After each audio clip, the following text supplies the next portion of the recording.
नमस्कार प्रिय मित्रों, आप सभी का हमारे YouTube चैनल पर हार्दिक स्वागत। दोस्तों, हमारे चैनल पर UP TET, C TET, S TET एवं अन्य प्रतियोगी परीक्षाओं का मटेरियल बिल्कुल फ्री में मिलेगा। तो जो भी मेरे प्रिय मित्र प्रतियोगी परीक्षाओं की तैयारी कर रहे हैं, उन सभी मित्रों से मेरा अनुरोध है कि अपनी तैयारी को और बेहतर बनाने के लिए मेरे साथ जुड़ें और मेरे चैनल को सब्सक्राइब जरूर करें। तो चलिए दोस्तों, आज हम लोग बाल मनोविज्ञान की एक और क्लास देखते हैं। तो दोस्तों, आज की क्लास का पहला प्रश्न है, मानव विकास कुछ विशेष सिद्धांतों पर आधारित है। निम्नलिखित में से कौन सा मानव विकास का सिद्धांत नहीं है? तो दोस्तों, जो मानव विकास के सिद्धांत हैं उनमें प्रतिवर्ती मानव विकास का सिद्धांत नहीं है, तो विकल्प नंबर सी हमारा इसका राइट आंसर हो जाएगा। प्रश्न नंबर 2 है, मूल्यांकन का मुख्य उद्देश्य होना चाहिए। तो दोस्तों, मूल्यांकन का मुख्य उद्देश्य होना चाहिए सीखने में होने वाली कमियों का निदान और उनका उपचार करना। तो विकल्प नंबर हमारा सी इसका राइट आंसर हो जाएगा। प्रश्न नंबर 3 देखते हैं, पियाजे के अनुसार संज्ञानात्मक बाल विकास की कितनी अवस्थाएं हैं? तो दोस्तों, जो जीन पियाजे थे उन्होंने संज्ञानात्मक बाल विकास से संबंधित 4 अवस्थाएं दी थी। तो विकल्प नंबर बी हमारा इसका राइट आंसर हो जाएगा। प्रश्न नंबर 4 देखिए, शिक्षा मनुष्य में अंतर्निहित क्षमता का परिपूर्णता में विकास करते हैं, यह कथन किसका है? तो दोस्तों, यह कथन स्वामी विवेकानंद जी का है। तो विकल्प नंबर ए हमारा इसका राइट आंसर हो जाएगा। प्रिय मित्रों, प्रश्न नंबर 5 देखते हैं, विग व हंट के अनुसार की विशेषताओं को सर्वोत्तम रूप से व्यक्त करने वाला एक शब्द है परिवर्तन। परिवर्तन शारीरिक, सामाजिक और मनोवैज्ञानिक होता है। तो दोस्तों, यह जो विशेषता है वह हमारी किशोरावस्था की विशेषता है। तो विकल्प नंबर सी हमारा राइट आंसर हो जाएगा। प्रश्न नंबर 6 देखते हैं, एक बालक जिसकी बुद्धि लब्धि 105 है उसे वर्गीकृत किया जाएगा। तो दोस्तों, जिस बालक की बुद्धि लब्धि 105 है तो उसको हम सामान्य बुद्धि का बालक मानते हैं। तो विकल्प नंबर सी हमारा इसका राइट आंसर हो गया। प्रश्न नंबर 7 देखते हैं, लॉरेंस कोहल वर्ग विकास के क्षेत्र में शोध के लिए जाने जाते हैं। तो दोस्तों, जो कोहल वर्ग हैं वह नैतिक विकास के क्षेत्र में शोध के लिए जाने जाते हैं। तो विकल्प नंबर सी हमारा इसका राइट आंसर हो जाएगा। प्रश्न नंबर 8 है दोस्तों, सामाजिक आर्थिक मुद्दों से जूझ रहे उन बच्चों को जिनकी प्रतिभा प्रभावित हो सकती है को सहायता करता है। तो दोस्तों, वह करता है स्व अधिगम मॉडल। विकल्प नंबर ए इसका राइट आंसर हो जाएगा। प्रश्न नंबर 9 देखिए, एक कक्षा में व्यक्तिगत भिन्नताओं के क्षेत्र हो सकते हैं, रुचियों के, सीखने के, चरित्र के, या सभी। तो दोस्तों, इसका उत्तर हो जाएगा या सभी। विकल्प नंबर डी इसका राइट आंसर है। कौन सा सीखना स्थायी होता है? तो दोस्तों, रटकर, सुनकर, समझकर, देखकर। तो दोस्तों, जो समझकर सीखा जाता है वो स्थायी होता है। तो विकल्प नंबर सी हमारा इसका राइट आंसर हो गया। प्रश्न नंबर 11 देखिए, एक 13 वर्षीय बालक बात बात में अपने बड़ों से झगड़ा करने लगता और हमेशा स्वयं को सही साबित करने की कोशिश करता है, यह विकास की किस अवस्था में है? तो दोस्तों, यह है विकास की किशोरावस्था में। तो विकल्प नंबर बी हमारा राइट आंसर हो जाएगा। प्रश्न नंबर नेक्स्ट देखते हैं, निम्नलिखित में से क्या बच्चों के सृजनात्मकता के विकास में सहायक नहीं है?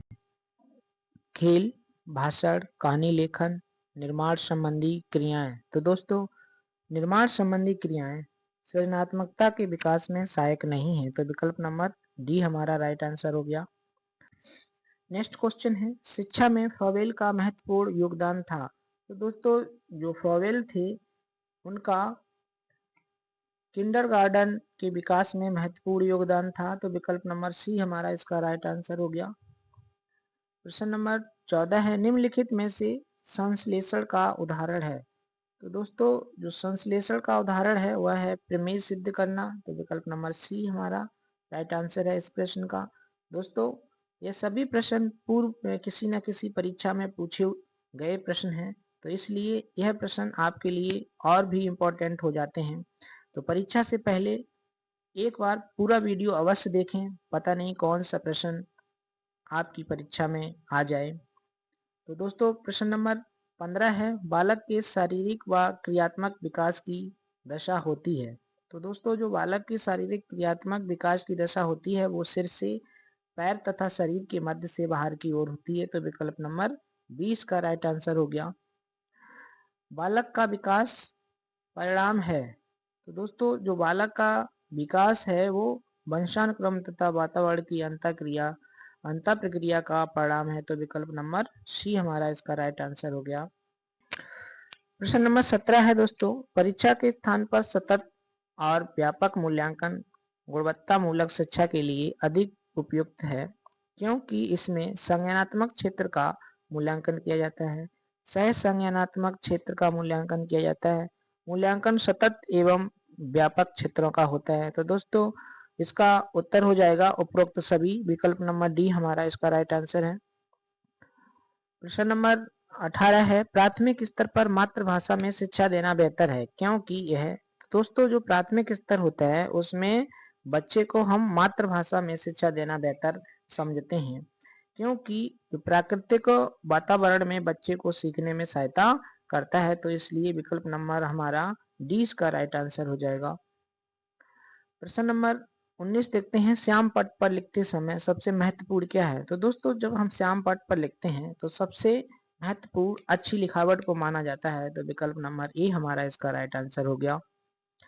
प्रश्न नंबर 20 देखते हैं, आपकी कक्षा में एक छात्र डर से आता है, आप तो दोस्तों आपकी जो कक्षा है उसमें एक छात्र डर कर आ रहा है, तो आप क्या करेंगे उसके लिए? उसके अभिभावकों को सूचित करेंगे, उसे दंड देंगे, कारण जानने की चेष्टा करेंगे, उस पर कोई ध्यान नहीं देंगे? तो दोस्तों हम उसके कारण को जानने की चेष्टा करेंगे। तो विकल्प नंबर सी हमारा इसका राइट आंसर हो जाएगा प्रिय मित्रों।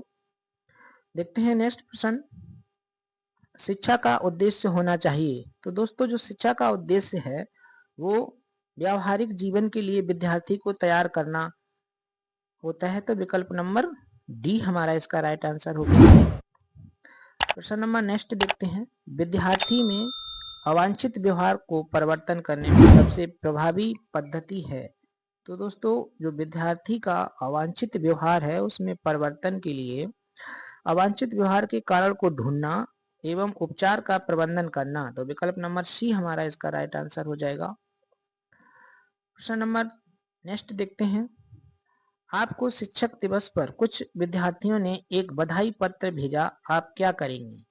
आप कुछ नहीं करेंगे, उन्हें धन्यवाद देंगे, उन्हें पैसे की बर्बादी नहीं करने के लिए बोलेंगे, उन्हें बदले में शुभकामनाएं देंगे। तो दोस्तों ऐसी स्थिति में हम उन्हें धन्यवाद देंगे। विकल्प नंबर बी हमारा इसका राइट आंसर हो जाएगा।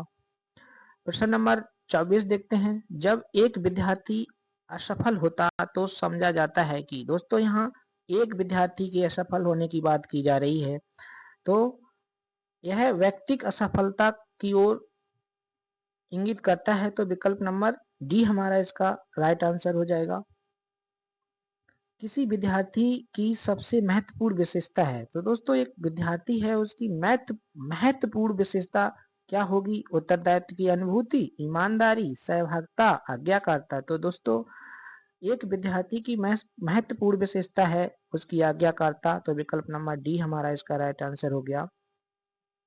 दोस्तों हम एक प्रैक्टिस टेस्ट के रूप में यह वीडियो देख रहे हैं, आप भी अपने आप को परखिए कि आप 40 में से कितने प्रश्न सही कर पाते हैं। अगर दोस्तों आपने 40 में से 40 प्रश्न सही कर लिए तो यकीन मानिए आप परीक्षा में 30 में से 30 अवश्य लाएंगे।